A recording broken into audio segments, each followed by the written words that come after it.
रागादिरोगान सततानुसक्तान शेष काय प्रसूतान शेषान उत्सुक्य मोह रतिदान जगाना यो पूर्व वैदे नमस्तस्तु तस्मै। नमस्कार मित्रों, मैं वैद्य राजदीप वाघेर नागरादी चिकित्सक समूह वती आप सबका स्वागत करता हूं। और हमारा जो विषय यहाँ पे है आज का, वो प्रधान रूप से क्लेद विषय के महत्व और क्लेद के बारे में हम क्या विचार विमर्श कर सकते हैं, उसके बारे में हम थोड़ा यहाँ पे विचार करेंगे। तो क्लेद का जो वर्णन है वो हमारे संहिता के अंदर स्वेदवाही प्रणाली, उसमें क्लेद विद्रुति कर्म, और मूत्रवाही प्रणाली के अंदर क्लेद विसर्जन कर्म, ऐसे दो प्रणाली के साथ यह क्लेद शब्द को संकलित किया गया है या उसको धातु प्राकृत स्थिति में बताया गया है। हमारे शरीर के अंदर जो 10वीं जीवन यापन कर्म चल रहे हैं, उसके अंदर यह 13 स्रोतों प्रणाली के अंदर 2 स्रोतों प्रणाली के साथ क्लेद का प्राकृत कर्म अनुवर्तन को जोड़ा गया है। तो क्लेद हमारे शरीर में क्या कार्य करता है? तो क्लेद जो है यह हमारे शरीर की स्वाभाविक जलियांश या विनाश के रूप में शरीर के आदि से लेकर अंत भाग तक अणु परमाणु में रहने वाला स्वाभाविक जलियांश जो है उसको क्लेद के स्वरूप में गिना गया है।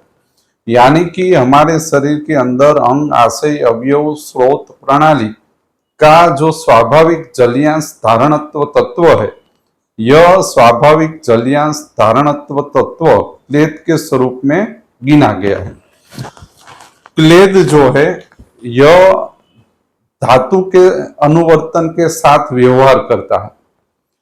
क्लेद शरीर के धारणत्व का कार्य करता है, यानी कि हमारे शरीर के अंदर जो अंग आशय अवयव प्रणाली या 7 धातुएं है, रस रक्त मांस मेद अस्थि मज्जा शुक्र, उसको धारणत्व कार्य की सिद्धि के लिए क्लेद तत्व अनिवार्य स्वरूप में होना, प्राकृत स्वरूप में होना अति आवश्यक है। हमारे शरीर के अंदर आप जानते हो कि जो दोष है, यह उष्माकीय, रचनाकीय और क्रियात्मक परिवर्तन के जो समुदाय है हमारा शरीर का, उसको दोष संज्ञा दी गई कि उष्माकीय, रचनाकीय और क्रियात्मक परिवर्तन का अनुमोदन जिससे हमारे शरीर में संवाहित होता है, यह दोष है। फिर आती है 7 धातु, रस रक्त मांस मेद अस्थि मज्जा और शुक्र। तो यह 7 धातु को धातु शब्द दिया गया है, यानी कि यह 7 धातु हमारे शरीर को धारणत्व अर्थ विशेष प्रयुज्यमान है।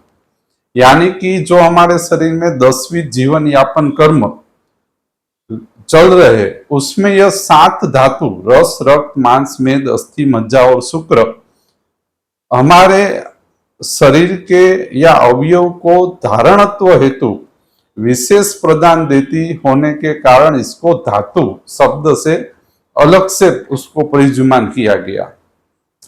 चतुर्विंशति धातु पुरुष यह पूर्ण शरीर का धारण करने वाला केंद्रित बीज है।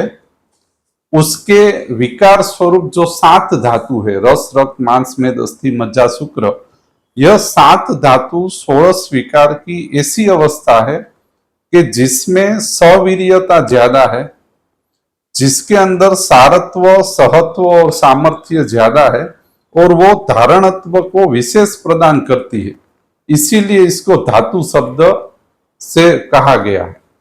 इसके बाद जो मल है, पुरुष मूत्र और श्वेत, यह हमारे शरीर के चयापचय प्रक्रिया या अग्नि कर्म से जो उत्सर्ग उत्पन्न होता है, या विसर्ग प्रक्रिया या उत्सर्ग जो मल स्वरूप उत्सर्ग उत्पन्न होता है, उसको पाचन, धारण और विसर्जन कर्म जिससे संपादित होते हैं, यह पुरुष मूत्र और श्वेत।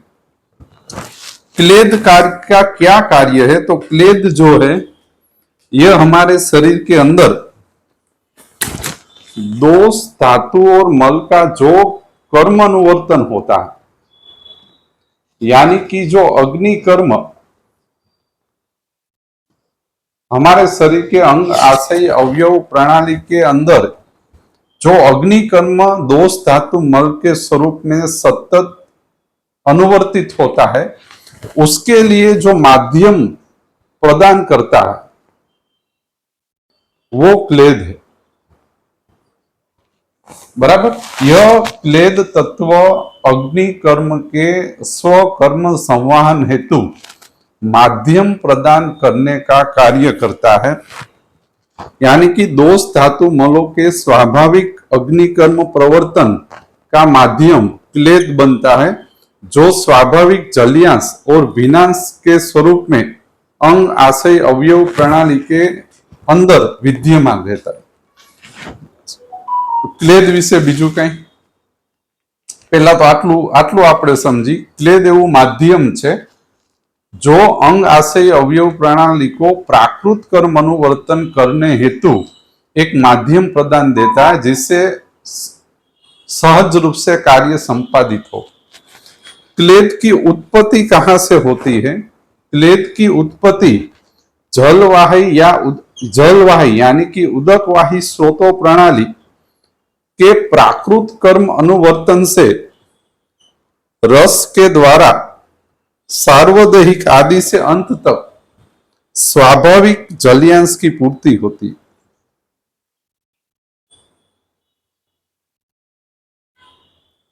उदक आश्वास कराणाम जो कहा गया है कि भाई उदक आश्वास कराणाम श्रेष्ठम, और उदकवाही प्रणाली का जो हमारा उत्पादक प्राणन उदक है, उसके अंदर उदकवाही प्रणाली का सापेक्ष कर्म अनुवर्तन यदि अच्छा हो तो यह रस के माध्यम से रस रक्तादि धातु के अंदर स्वाभाविक जलियांश या भिन्नांश को संवाहित करने का कार्य उदकवाही प्रणाली के द्वारा पूर्ण होता है। यानी कि क्लेद की उत्पत्ति उदकवाही स्रोतस द्वारा होती है, जो आदि से अंत तक जलियांश पूर्ति का कार्य करता है।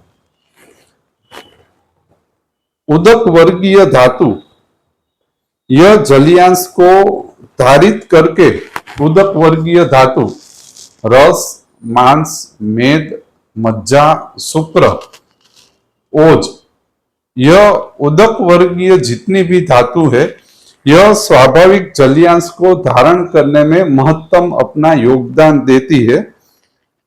प्रधानतः क्लेद उदकवाह स्रोतस, स्वेदवाही स्रोतस और मूत्रवाही स्रोतस। उदकवाही स्रोतस से उत्पत्ति, स्वेदवाही स्रोतस से इस क्लेद की विद्युति और मूत्रवाही स्रोतस से क्लेद का विसर्जन संचालित होता है, और यह क्लेद हमारे शरीर में सापेक्ष अग्नि कर्म संपादन का माध्यम पूर्ण रूप से संवाहित करता है। अब यह क्लेद कैसे बिगड़ता है? तो यह क्लेद हमारे शरीर के अंदर जलवाही स्रोतस, उदकवाही स्रोतस के निदान विशेष से यह क्लेद की दुष्टि होती है। जलवाही स्रोतस या उदकवाही स्रोतो प्रणाली के निदान औष्ण्यात, आमात, भयात, अतिपानात, अतिशुष्कान्न सेवन के द्वारा क्लेद तत्व की उत्पत्ति बिगड़कर हमारे शरीर के अंदर क्लेद की विकृत अवस्था उत्पन्न होती। जलवाही स्रोतस के निदान के द्वारा आम स्वरूप क्लेदांश की उत्पत्ति होती है। यह हमारे शरीर के अंग आशय अवयव प्रणाली के आदि से लेकर अंत तक स्वाभाविक जलियांश को यानी कि क्लेद को विदुष्ट कर देता है। यानी कि जलवाही स्रोतों का निदान औष्ण्यात, आमात, भयात, अतिपानात, अतिशुष्कान्न सेवन, जलवाही स्रोतस जब आम के द्वारा विदुष्ट हो, तब यह आम से बिगड़ा हुआ जलवाही स्रोतस अपने क्लेद कर्म को विकृत कर देता है। यह विकृत क्लेद कर्म स्वाभाविक जलियांश जो रस रक्तादि धातुओं के अंदर अग्निकर्म हेतु माध्यम स्वरूप में विद्यमान है, इसको बिगाड़ देता है। जिससे उसके स्वाभाविक अग्निकर्म संपादन में विक्षेप उत्पन्न होता है और यह क्लेद धातुओं में धारणत्व का नाश कर देता है। यानी कि विकृत क्लेद रस रक्तादि 7 धातुओं के साथ क्लेद कर्म संवाहन विकृत स्वरूप में होने से अग्नि कर्म संपादन नहीं होता और धातुओं का धारणत्व नाश कर देता है। जैसा ही धारणत्व नाश होने से धातुओं में विभंजन प्रक्रिया शुरू होती है। यह धातु विभंजन प्रक्रिया दोष दुष्य समूर्छना जनित व्याधि का विशेष माध्यम बनती है। यानी कि उदकवाही स्रोतों प्रणाली जब आम से ग्रस्त हो या विकृत हो जाए, जो उसका एक स्वतंत्र निदान है, तो उससे स्वाभाविक क्लेद या जलियांश विकृत होता है और यह क्लेद या जलियांश धातुओं के धारणत्व में विभंजन उत्पन्न करता है। यह विभंजन समूर्छनाओं को उत्पन्न करने की सबसे महत्तम योगदान यह क्लेद का रहता है। बराबर, आटलू समझाई गयु? दिलीप भाई, आमा कई प्रश्न? धातुओं की धारणत्व प्रक्रिया का नाश होने से प्राकृत दोष धातु मलों की धारण शक्ति विक्षेपित हो जाती है, जिससे धातुओं में विभंजन और दोष दुष्य समूर्छना उत्पन्न होती है। यह जो क्लेद है, यह हमारे शरीर में प्रधानतः धात्वाग्नि और महाभूताग्नि और महाभूताग्नि के सापेक्ष कर्म अनुवर्तन को बिगाड़ देता है। धात्वाग्नि और महाभूताग्नि के सापेक्ष कर्म अनुवर्तन बिगड़ने के कारण यह क्लेद धारणत्व, विक्षेप, मलिनीकरण प्रक्रिया और धातु विभंजन प्रक्रिया के अंदर सविशेष भाग लेता है और कोई भी संप्राप्ति को बनाने हेतु और संप्राप्ति को बल देने हेतु यह क्लेद तत्व विशेष कार्यकारी के स्वरूप में विद्यमान रहता है। बराबर, हमारे शरीर के अंदर समूर्छना का बल जठराग्नि, रस, आम तत्व होता है। तद उपरांत यदि आम के द्वारा उदकवाही स्रोतों प्रणाली के द्वारा पूरक क्लेदांश भी यदि बिगड़ जाए तो यह धातुओं का धारणत्व स्वतंत्र रूप से नाश करके धातुओं में विभंजन उत्पन्न करके विकृति उत्पन्न करता है। बराबर, तो क्लेद की उत्पत्ति जठराग्नि, उदकवाही स्रोतों प्रणाली से होती है। आम युक्त क्लेदांश विकृति का जन्म का कारण है। धात्वाग्निगत स्वेदोवाह प्रणाली स्वेद विद्रुत करके जो इसको धारित करके रहती है, यह क्लेद बिगड़ने पर विद्रुत कार्य बिगड़ के धातु विभंजन उत्पन्न करता है और महाभूताग्नि अवस्था में मूत्रवाही स्रोतों प्रणाली क्लेद विसर्ग कर्म विक्षेपित होकर विकृति उत्पन्न करता है।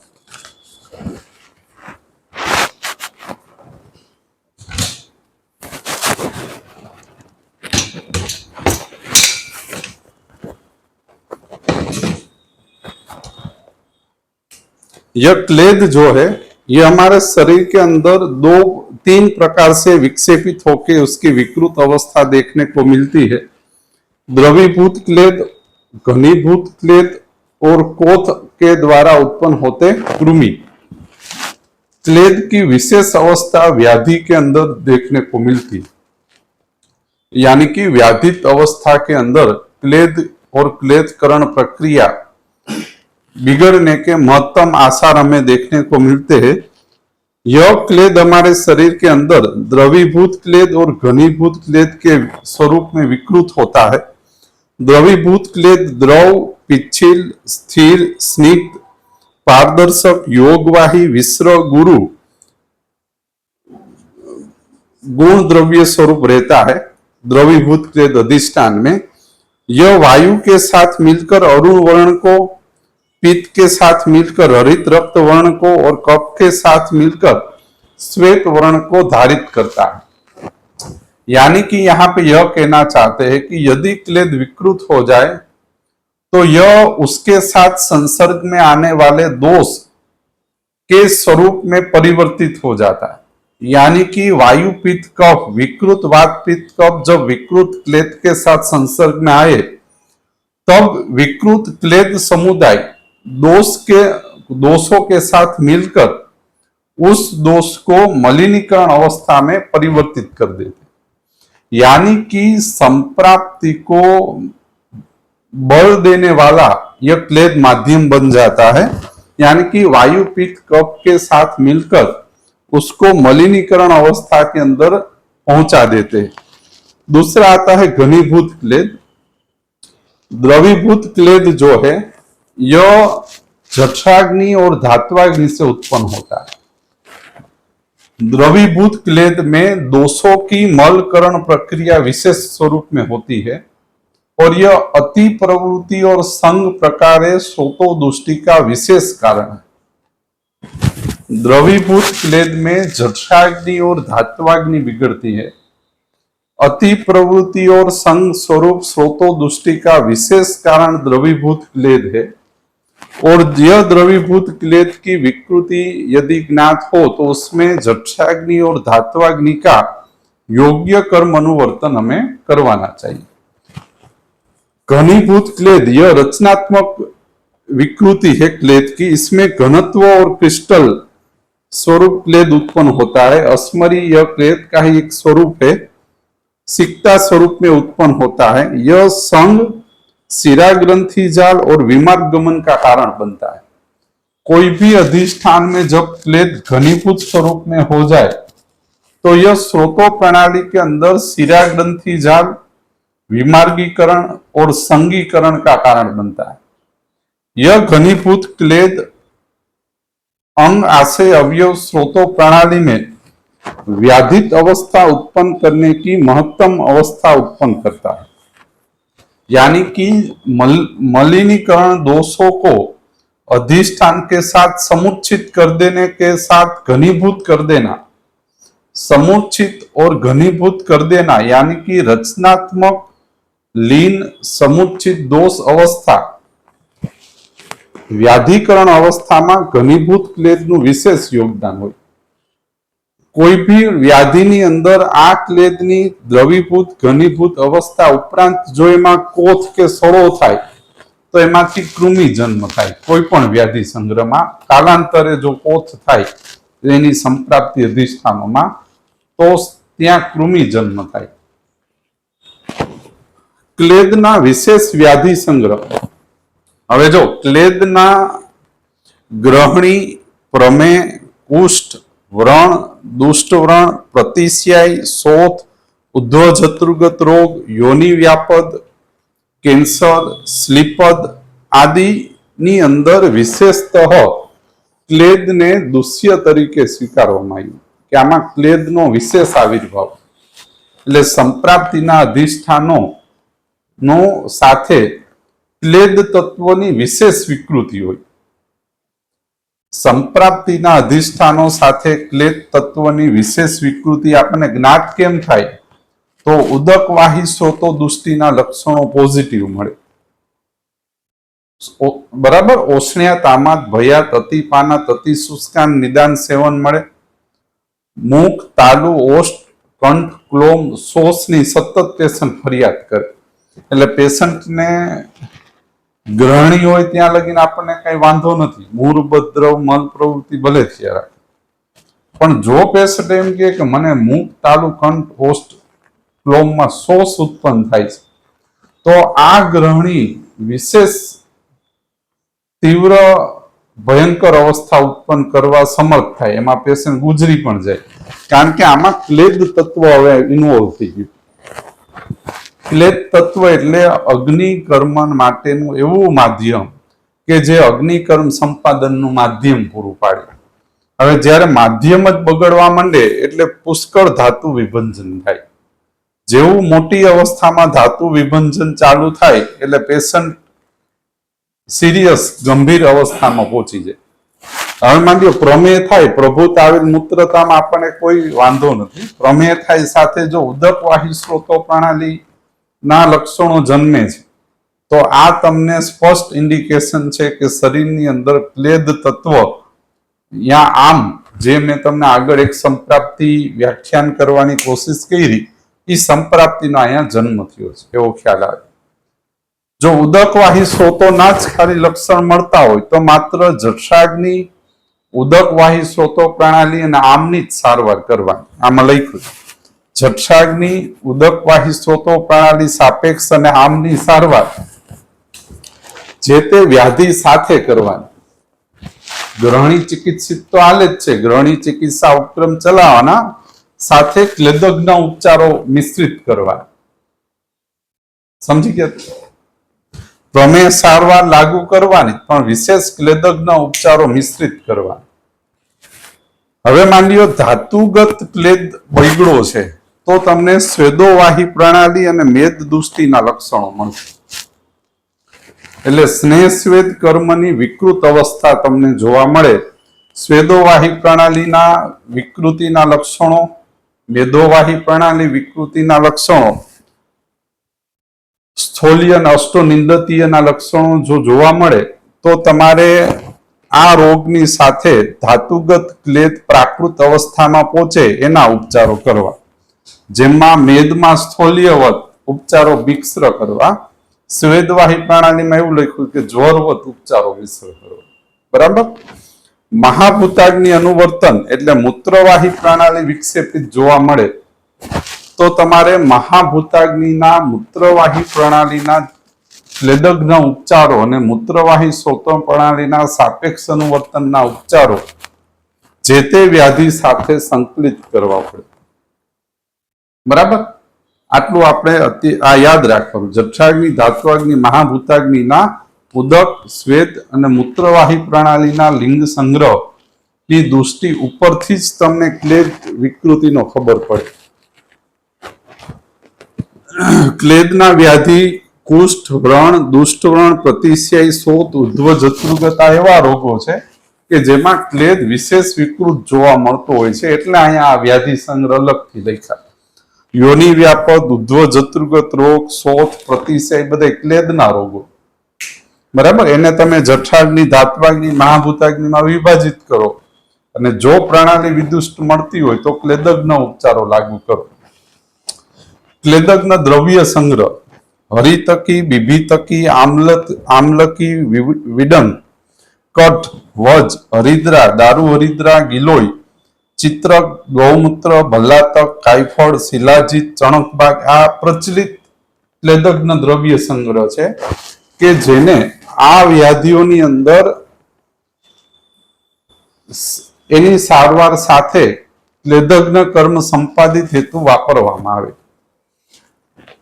प्रमथ्य द्रव्यो क्लेदग्न छे। विशेषतः रसायन द्रव्यो जेटला व्याख्यायित करवामां आवे छे ई क्लेदग्न अवस्था उत्पन्न करवामां मुख्य भाग भजवता होय छे। रस, रसायन प्राकृत अनुवर्तन ने पामे माटे जे कांई उपचारो संहितामां कहेवाय ई प्रधानतः क्लेदना सापेक्ष कर्म अनुवर्तन ने प्रकृतिकरण प्रक्रिया अने अग्निकर्म योग्य रीते संपादित थाय ई माटेनुं आखुं संयोजन होय छे।